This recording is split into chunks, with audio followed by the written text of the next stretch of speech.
하나님 말씀 같이 나누도록 하겠습니다. 마태복음 4장 23절에서 25절, 우리 세 구절밖에 안 되니 한 목소리로 같이 읽겠습니다. 시작. 예수께서 온 갈릴리에 두루 다니사 그들의 회당에서 가르치시며 천국 복음을 전파하시며 백성 중에 모든 병과 모든 약한 것을 고치시니 그의 소문이 온 수리아에 퍼진지라. 사람들이 모든 앓는 자 곧 각종 병에 걸려서 고통당하는 자, 귀신 들린 자, 간질하는 자, 중풍병자들을 데려오니 그들을 고치시더라. 갈릴리와 데가볼리와 예루살렘과 유대와 요단강 건너편에서 수많은 무리가 따르느라. 아멘.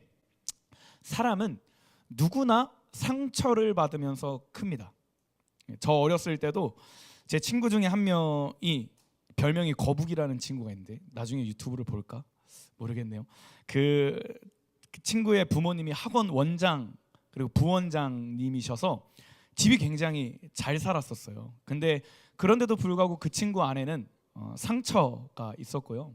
또 친구들 중에서도 되게 엄청 잘생기고 키가 한 188 되는 모델인 친구가 있는데, 사람들한테도 인기가 많은데도 불구하고 그 친구랑 대화하고 같이 지내다 보면 그 친구에게도 말 못할 상처가 있었습니다. 사람이라면 누구나 한 명도 빠짐없이 상처를 받게 돼요. 그러니까 내가 살면서 상처가 없다, 상처를 받지 못했다, 그럼 내 존재를 의심해 봐야 됩니다. 나는 AI인가? 나는 홀로그램인가? 의심해 봐야 됩니다. 누구는 부모님으로부터 오는 기대감과 비교의식 속에서 받는 상처가 있을 수도 있고, 어떤 가정에서 채워지지 않는 정서적인 방치, 방임, 혹은 부모님의 강한 이 압박과 통제 속에서 받게 되는 상처, 혹은 재정적인 영역에서 오는 상처, 또는 친구들과의 어떤 관계 속에서 받는 상처, 학업과 진학의 그 스트레스로부터 오는 상처와 학교 선생님들의 어떤 말과 행동, 혹은 친구들끼리 주고받는 가벼운 대화 속에서 받는 상처도 있을 수도 있고요. 그죠? 또 개인적으로는 요동치는, 이 청소년 시기에 요동치는 감정 속에서 받게 되는 상처, 나를 뭔가 부정적인 사람으로 바라보고 막 쓸데없는 사람처럼 여기기 시작하고 어떤 정체적인 혼란으로 인해서 자기 스스로 상처를 주기도 합니다. 상처는 누구나 받는 거고 상처 없이 자라는 사람은 없기 때문에 상처를 받는 게 나쁜 건 아니에요. 상처가 있다는 게 잘못된 건 아닙니다. 뭐가 중요하냐면 상처가 있지만 그 상처를 어떻게 극복해 나가느냐가 더 중요해요. 그래서 사람들이 상처를 대하는 자세를 보면요, 크게 두 가지가 있습니다. 첫 번째는 소극적인 방법이에요. 성향 자체가 좀 내향적이고 소극적인 사람들은요, 자기 자신을 보호하기 위해서 상처를 대처하기 위해 다른 사람들과 담을 쌓기 시작합니다. 대화를 안 해요. 그리고 혼자 방에 들어가서 고독하고 우울하게 살아갑니다. 남들이랑 대화하고 남들 만나면 더 상처받으니까 이 상처를 어떻게든 대처하기 위해서 담을 쌓고 삽니다. 이게 소극적인 방법이고요. 두 번째, 적극적인 방법은 이 사람들은 이제 나 안쪽으로 바라보는 게 아니라 시선을 바깥쪽으로 돌려요. 그래서 상처를 가리기 위해서 허세를 막 부리기 시작하고요. 돈을 많이 벌고 출세하면 자신의 상처와 아픔을 가릴 수 있다고 생각하는 사람들이 이 외향적인, 적극적인 방법을 사용하는 사람들이에요. 그래서 다른 사람들을 막 혐오하기 시작하고 비난하기 시작합니다. 왜요? 혐오하고 비난하면 자기가 뭔가 막 의로운 사람이 된 것 같고, 저 사람보다 내가 더 나은 사람이 된 것 같고, 상처가 없는 사람 것처럼 느끼고 만족하기 때문이에요. 근데 문제는 이 소극적인 방법을 사용하든 적극적인 방법을 사용하든지 간에 이 상처라는 게 쉽게 회복되지는 않습니다.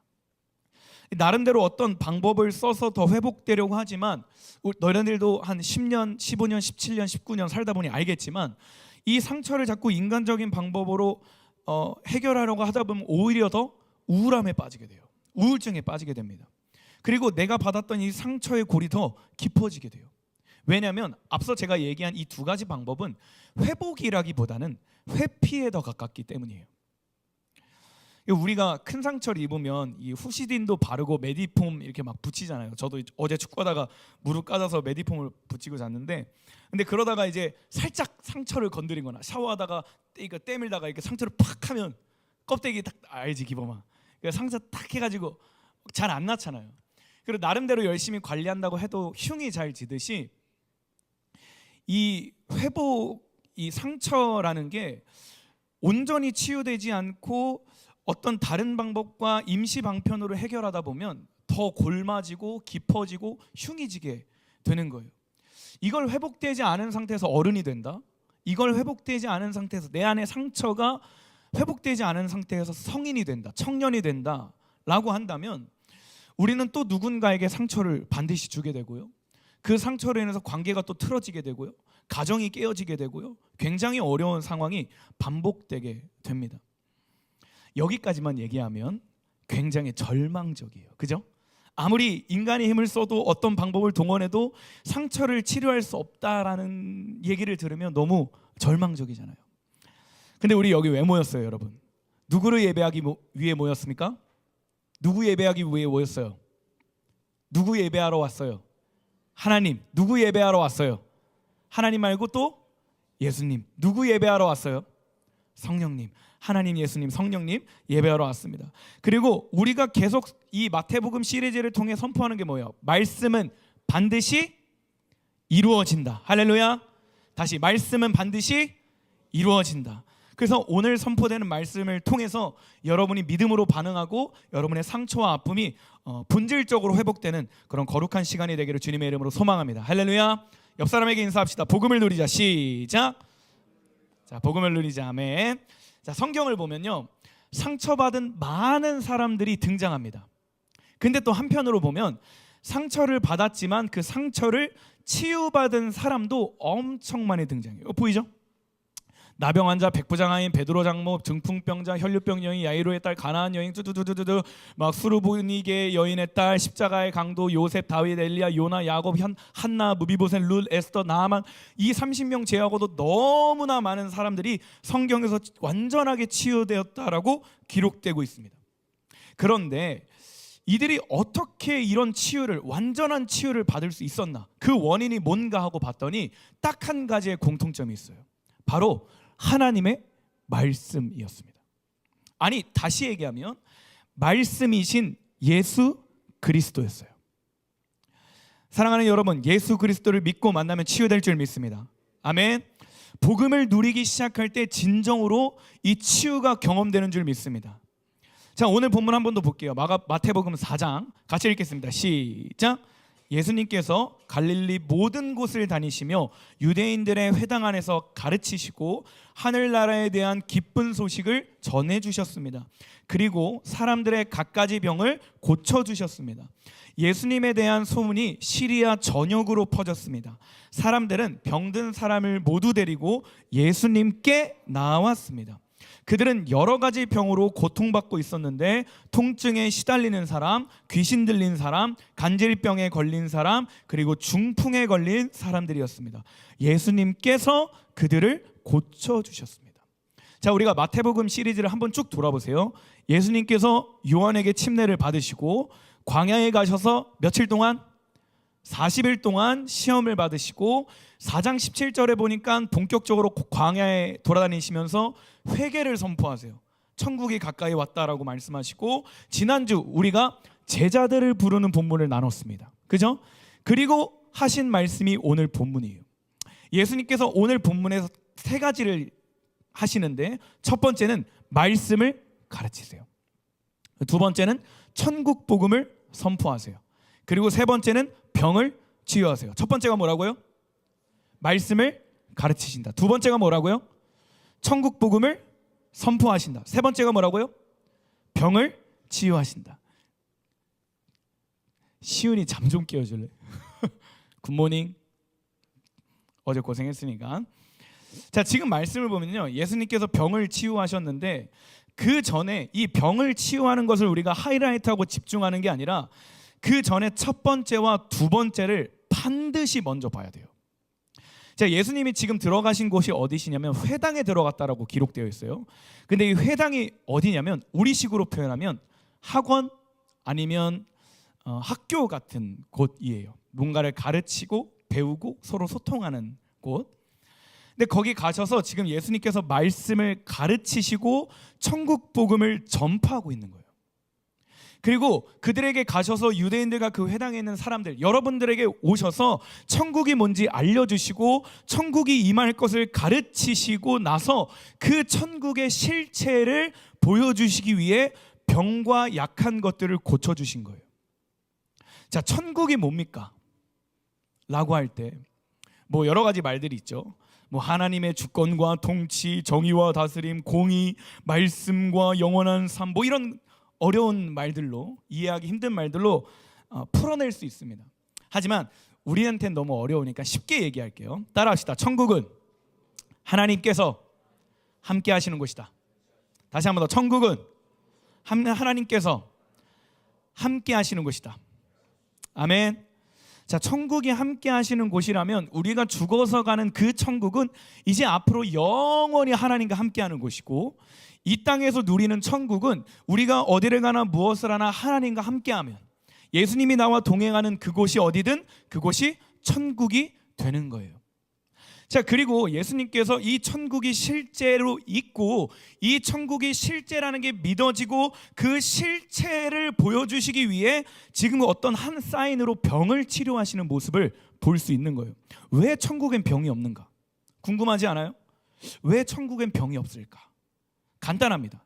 하나님은 죄가 없고요, 병도 없고요, 하나님은 죽지 않으시고요, 하나님이 계신 곳에는 분열이 없고요, 상처도 없고요, 정죄도 없고요, 전쟁이 없어요. 하나님이 계신 곳에는 오직 평안과 자유함, 그리고 기쁨과 행복만 넘치기 때문입니다. 말씀으로 증거해 볼게요. 신명기 32절 같이 읽겠습니다. 시작. 여호와께서는 바위와 같으시니 하시는 일이 완전하고 그의 모든 길은 공정하시다.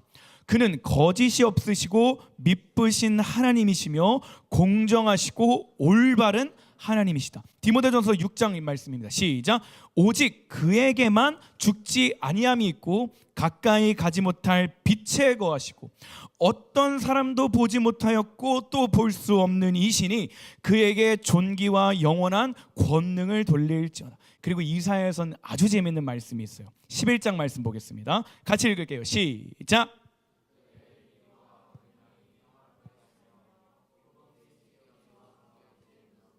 송아지와 새끼 사자와 어린 황소가 함께 다니고 어린아이가 그것을 이끌고 다닐 것이다. 암소와 곰이 사이좋게 풀을 뜯을 것이며 그것들의 새끼들이 함께 누우며 사자가 소처럼 풀을 먹을 것이다. 젖먹이가 독사의 구멍 앞에서 장난치고 어린아이가 살모사의 굴에 손을 넣을 것이다. 하나님의 어디에도 그들을 해치는 것이나 다치게 하는 것이 없을 것이다. 물이 바다를 덮듯이 그 땅에는 여호와를 아는 지식이 가득. 자, 말씀 다시 한 번 더 보여주세요. 그때에 하나님이 동행하시는, 하나님이 임하시고 천국이 있고 그 천국이 실제라는 게 믿어지고 믿음으로 말미암아 천국이 경험될 때 어떤 일이 일어나느냐? 어린 양이 평화롭게 산대. 그리고 표범이 새끼 염소와 함께 누워서 잔대요. 송아지와 새끼 사자가 어린 황소를 함께 다니고 어린아이가 그것들을 이끌고 다닌대. 맹수와 어린아이가 있어도 다치지 않고 서로 싸우지 않고 잡아먹지 않고 분열하지 않고 전쟁이 없다는 거예요. 마가복음 16장 말씀 볼까요? 시작. 믿는 자들에게는 이런 표적이 따르리니 곧 그들이 내 이름으로 귀신을 쫓아내며 새 방언을 말하며 뱀을 집어 올리며 무슨 독을 마실지라도 해를 받지 아니하며 병든 사람에게 손을 얹은즉 나으리나 하시더라. 할렐루야. 여러분, 복음은 실제입니다. 복음은 반드시 경험되는 거예요. 천국은 존재하고요, 천국은 누리는 겁니다. 하나님의 말씀은 살아있고요, 하나님의 말씀은 영이요 생명인 줄 믿습니다. 아멘. 우리가 믿음으로 반응하기 시작할 때 하나님께서 그 믿음을 통해 우리에게 그 말씀을 반드시 행하실 줄 믿습니다. 할렐루야. 자, 다시 본문으로 돌아와서 오늘의 메인 포인트는 이거예요. 지금 여기 있는 사람들이 예수님의 말씀을 듣고 천국 복음을 듣고 뭘 경험해요? 병이 치유되는 걸 경험해요. 자, 물론 여기 있는 사람들은요, 예수님을 온전한 메시아로 만나고 인격적으로 만난 건 아니에요. 진정한 회개가 있었던 것도 아니에요. 이들은 그냥 예수님에 대한 소문을 듣고 예수님한테 나가면 병이 치유받는데 하고 그 주변에 있던 수리아 전역에 온 유대인들과 이방인 땅들에서 예수님의 소문을 듣고 나와서 예수님을 만난 거예요. 근데 이들 가운데, 이 수많은 사람들 가운데 딱 한 가지의 공통점이 있었습니다. 뭐냐면 이 능력이 오직 예수님께로부터만 나온다라는 믿음이 그들 안에 있었어요. 누가복음 6장 말씀 볼까요? 시작. 온 무리가 예수를 만지려고 있으니 이는 능력이 예수께로부터 나와서 모든 사람을 낫게 함이로라. 자, 근데 반대로 한번 생각해 봅시다. 예수님에 대한 소문은 들었어요. 들었는데도 불구하고 예수님이 있는 곳에 오지 못한 사람들은 어땠을까요? 병 고침을 경험했을까요?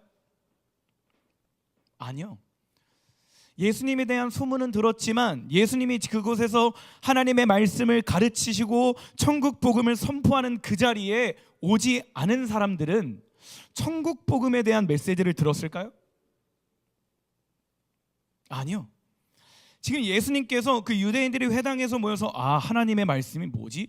이 구약에 있었던 옛날에 우리에게 주신 이 언약의 말씀이 뭐지? 막 서로 토론하고 대화하고 막 가르치고 할 때 예수님이 딱 거기 오셔서 단상 위에 올라가서 하나님의 말씀은 이거야 딱 하고 가르치실 때 이곳에 있지 않은, 아직 예수님께 나오지 않은 사람들은 하나님의 말씀이 무슨 의미인지 들었을까요? 못 들었어요. 그들은요, 복음이 실제라는 것을, 말씀이 반드시 이루어진다라는 것을, 지금 내 눈앞에 계신 이 땅에 오신 예수 그리스도가 유일한 소망이고 하나님의 아들이시고 구원이라고 메시아라는 것을 경험하지 못했어요. 왜요? 간단합니다. 예수님이 계신 곳에 있지 않았기 때문이에요.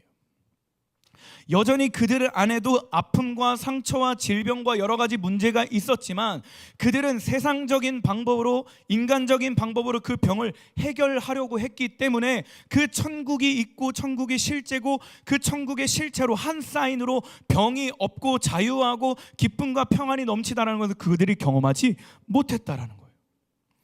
여러분, 우리가 지난주 뭐라고 얘기했어요? 하나님께서 우리를 콜링하실 것이고 그 콜링하시는 이유는 이미 모든 것을 준비하시고 이루시고 반드시 주님이 행하실 것인데, 그것을 누리기 위해 우리가 무엇을 바꿔야 된다고 얘기했어요? 믿음의 태도. 다시 한 번 더, 뭘 바꾸라고? 믿음의 태도를 바꾸라고 얘기했어요. 복음도 마찬가지예요. 내가 복음을 누리려면요, 우리의 태도가 먼저 바뀌어야 돼요. 말씀을 대하는 태도, 말씀을 들으려고 하는 태도. 물론 이 하나님을 믿는다라는 것은 믿어지는 은혜가 부어지는 거지만 하나님의 말씀을 들으려고 하는 의지, 하나님의 말씀을 들으려고 하는 믿음의 태도는 가져야 된다는 거예요. 예수님 앞에 나올 때, 예배할 때, 기도할 때 예수님을 대하는 태도를 바꿔야 한다라고 얘기해요. 우리의 상처를 어떻게 치료할 수 있냐고요? 간단합니다. 복음을 믿으면 됩니다. 따라합시다. 복음을 믿으면 된다. 한 번 더, 복음을 믿으면 된다. 복음이라는 거 우리 너무 잘 알잖아요. 많이 들었잖아요. 죄인이었던 나를 예수 그리스도께서 우리를 위해서 이 땅에 오셨고 우리의 모든 죄와 우리의 모든 아픔과 우리의 모든 질병을 담당하셔서 십자가 지심으로 말미암아 모든 물과 피를 쏟으시고, 할렐루야, 그 십자가를 통해 사단의 권세를 짓밟으시고, 할렐루야, 그리고 죽으시고 부활하시고 승천하셔서 우리에게 성령을 주시고, 아멘, 우리에게 양자의 영을 주셔서 우리가 이제는 사단 소나기에, 사단의 자식이 아니라 하나님의 자식이 된, 하나님의 자녀가 된 양자의 영을 받아서 하나님을 아빠 아버지로 부르느니라. 이것이 복음이잖아요. 아멘. 이제 그러므로 말미암아 십자가를 믿고 예수 그리스도를 믿는 우리는 예수님 안에 내가 거하고 예수님이 내 안에 거한다라는 이 사실이, 이 기쁜 소식이 복음이에요. 이 복음을 믿음으로 취하고 믿음으로 선포하고 믿음으로 살아가기 시작할 때 내 병이 자연스럽게 치유된다라는 것입니다. 그러기 위해서 우리가 해야 되는 건 일단은 하나님 앞에 나오는 거예요. 예수님 앞에 나아가는 거예요. 말씀이 있는 곳에, 예수님이 시선이 머무는 곳에, 예수님이 마음이 있는 곳에 있어야 된다라는 거예요. 나를 볼 때, 어떤 내 가정 환경을 볼 때, 내 학업을 볼 때 세상적인 방법, 인간적인 방법으로 그것을 바라보는 게 아니라 하나님의 시선으로 나를 바라보기 시작할 때, 복음의 관점으로 나를 바라보기 시작할 때, 죄인의 시선이 아니라 구원받은 자로서 예수 그리스도의 대속으로 말미암아 내 죄가 사하여졌고 믿음으로 말미암아 나는 이제 하나님의 자녀가 됐다라는 정체성으로 나를 보기 시작할 때 내 삶에 복음이 경험된다라는 거예요. 복음이 누려진다라는 거예요. 그러기 위해서 사랑하는 여러분, 말씀 앞에 나가야 돼요. 말씀을 대해야 돼요. 포도 알갱이 해야 돼요. 말씀을 읽어야 돼요. 이해되지 않고 바로 지금 당장은 알아들을 수 없지만 여러분, 수요예배, 금요예배 나와서 무슨 말인지 모르지만 말씀이 선포되는 곳에 여러분이 자꾸 노출시켜야 된다는 거예요. 기도가 있고 찬양이 있고 예수 그리스도의 아름다움이 높여지고 있는 그 현장 가운데 여러분이 자꾸 노출시켜야 된다는 거예요. 지금 이 사람들은 예수님이 메시아인지 인격적으로 만나지 못했어요. 하지만 예수님께 나오기 시작할 때 그곳에서 하나님의 말씀을 듣고, 할렐루야, 그곳에서 천국 복음에 대한 실제적인 메시지를 듣고 그 메시지의 사인으로 병의 치유를 경험했다니까요.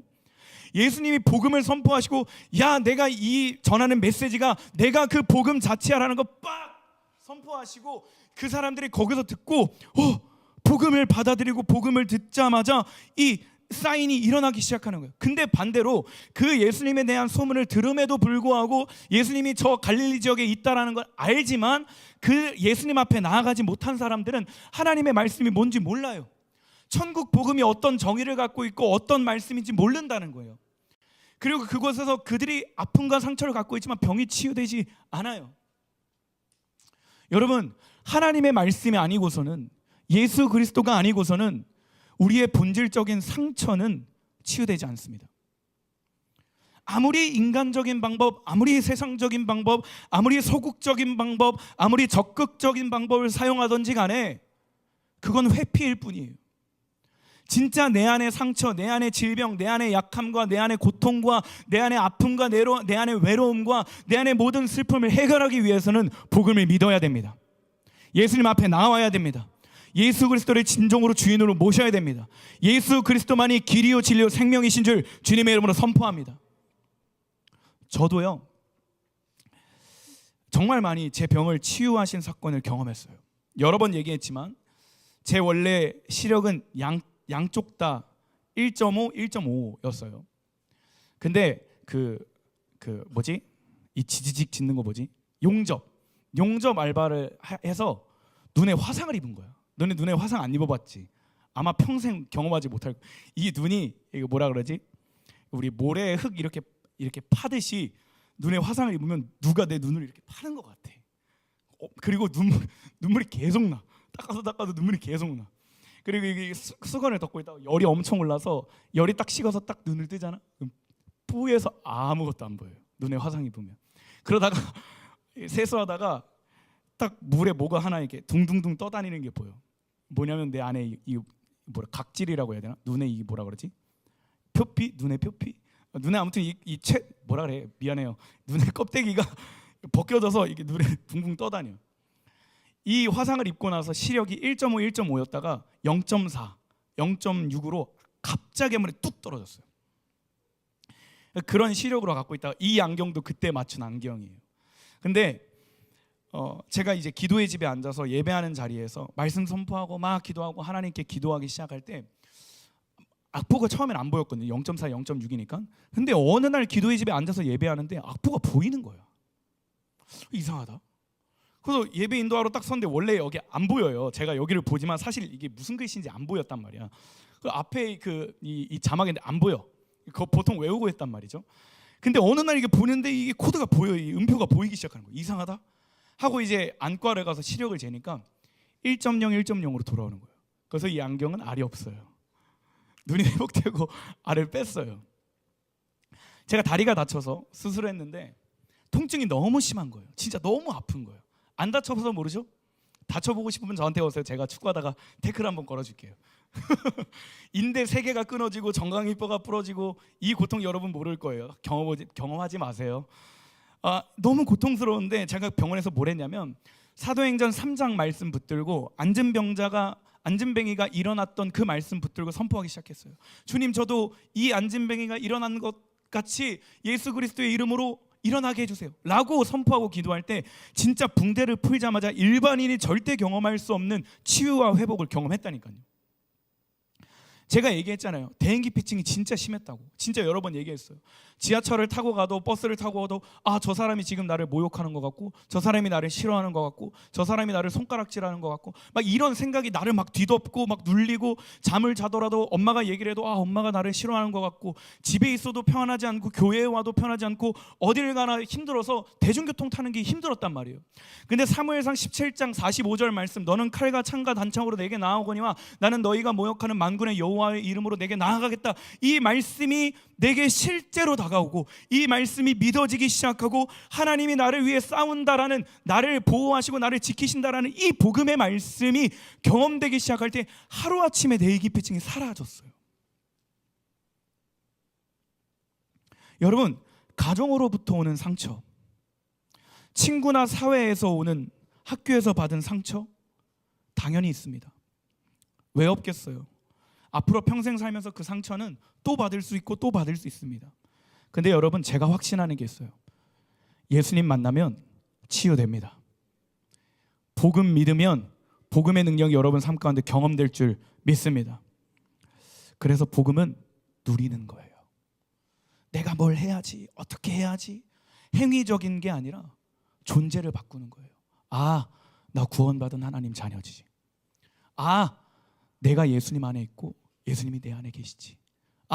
나는 세상의 소리를 듣는 사람이 아니라 이제는 하나님의 말씀을 듣는 사람이지. 그것을 믿음으로 취하기 시작할 때 복음이 여러분의 삶 가운데 경험될 줄 믿습니다. 그러면 첫 단추는 이거예요. 예수님이 계신 곳에 나가는 것입니다. 정 힘들면 여러분이 있는 그곳에 말씀 선포하세요. 그것도 힘들면 목장 안에서 선생님들이 올리시면, 자, 오늘은 마가복음 16장입니다. 누가복음 몇 장 몇 절입니다 라고 하면 그것만이라도 하루에 10분 15분 투자해서 말씀 읽는 거예요. 말씀이 이해되지 않지만 그럼에도 불구하고 내 몸을 쳐서 예배의 자리에 자꾸 노출시켜야 되는 거예요. 중보기도에 와서 지금 당장 하루아침에 뭔가 보여지지 않고 느껴지진 않지만 그 기도의 자리에 와서 예배 가운데 하나님이 어떻게 기름 부으시는지, 예배 가운데 하나님이 어떤 마음을 우리에게 풀어주신지 경험하라는 거예요. 이 본문은요, 병이 치유됐고 치유하실 것이 포인트가 아니에요. 치유는 예수님을 믿고 내가 주님 안에 있고 주님이 내 안에 있으면 자연스럽게 일어나는 거예요. 이 본문의 핵심은 뭐냐? 복음을 믿으라는 것입니다. 할렐루야. 복음을 믿으라는 거예요. 아멘. 복음을 선포하라는 거예요. 할렐루야. 그리고 복음을 누리라는 거예요. 예수님께서 나의 모든 죄와 아픔을 담당하셨다. 담당하셨다. 나는 자유하다. 나는 자유하다. I say 나, you say 자유하다. 나는 자유하다. 나는 자유하다. 갑자기 이게 왜 나오지? 다시 I say 나는, you say 자유하다. I say 나는 자유하다. 나는 자유하다. 아멘. 자, 말씀 마무리하겠습니다. 찬양팀 나와주세요. 이 시대에 정말 알게 모르게 표면적으로 드러나 있진 않지만 아픈 사람들이 진짜 많은 것 같아요. 정말 많이. 정신적으로도 육체적으로도 심적으로도 아픈 사람이 정말 많은 것 같습니다. 근데 사실 저는 대문자 T거든요. T예요. 공감을 정말 못합니다. 근데 신기하게 그냥 여러분을 생각하면, 조금 오글거리는 거 미안해요. 여러분을 생각하면, 여러분을 위해 제가 저의 자리에서 기도하고 하면 왜 이렇게 마음에 막 아리고 쓰이고 걱정되고 생각나는지 모르겠어요. 대문자 T입니다. 지민이가 제일 많이 알 거예요. 지민, 전도사님 왔는데 어쩔, 약간 이렇게 반응할 때가 많거든요. 너가 잘해야지 막 이렇게 반응할 때가 많아요. 근데 제가 앞에선 그렇게 해도 뒤에 가서는 지민이 위해서, 여러분들 위해서 많이 기도합니다. 제가 그래서 반주해줘도 좋아요. 그 주의 사랑을 입어. G키로 할 수 있어요? G키로에서 A키로 키업합시다. 네. 미안해요, 갑자기 해서. 물론 저도 아직 한참 부족하고 이 마음을, 여러분을 향한 마음을 풀어내는 게 아직 어색해요. 저도 아직 어리고 부족하기 때문에. 그래서 끊임없이 여러분들을 위해서 기도하고, 또 청소년들은 어떤 고민을 갖고 있나 책도 읽어보기도 하고 공부하기도 하고 청소년들의 심리, 청소년들의 어떤 뇌의 기능과 역할, 뭐 청소년들의 트라우마 막 이런 것들도 막 공부하고 알아보고 하고 있습니다. 근데 제가 아무리 그거를 공부하고 공부해도 결론적으로 떨어지는 핵심 결론은 딱 하나예요. 복음이면 충분하다. 예수님 만나면 돼요. 말씀이 경험되면 됩니다. 하늘나라의 기쁜 소식을 믿음으로 취할 수 있는 여러분 되기를 소망합니다. 누구나 상처받을 수 있지만 이제 상처에 집중하지 마세요. 예수님을 바라봐야 됩니다. 아픔과 슬픔에 사로잡히지 말고 말씀과 복음에 사로잡힐 수 있는 여러분 되기를 주님의 이름으로 소망합니다. 우리 함께 찬양하고 기도할 때 이 찬양의 가사가 하나님의 마음으로, 하나님의 말씀으로 들리기를 주님의 이름으로 소망합니다.